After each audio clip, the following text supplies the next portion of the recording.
tutvustame mõnikarika 110 cm parkuuri võitjaid. Esimese koha ja karika saab Gert Joandi hobusega Twix. Mõlemas ja medalid ka mõlemas osas puhas sõit, aeg 34,93, teises osas.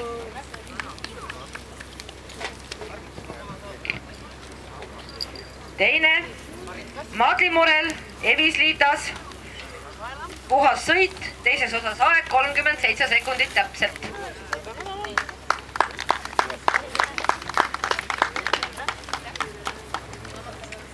Kolmas Egle Palm, hobusel Falli, 4 karistuspunkti, teises osas 34,28 sekundit.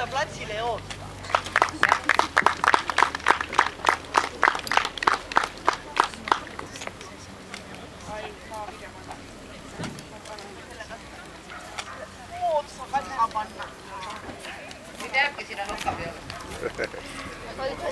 Nii, 4. koht Kati Mooses, teises osas 4 karistuspunkti, aeg 38,93.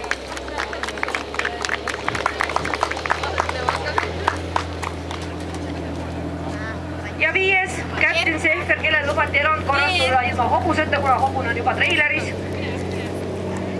8 karistuspunkti, 27 sekundit täpselt. Palume võitjal Gert Joandil viia rahvas auringile.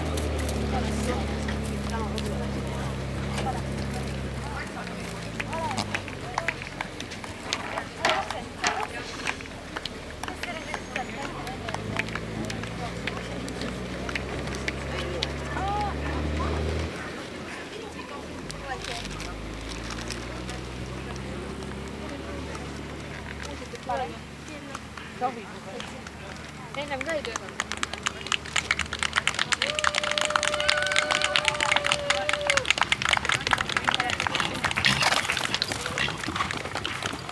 Can you be so sure?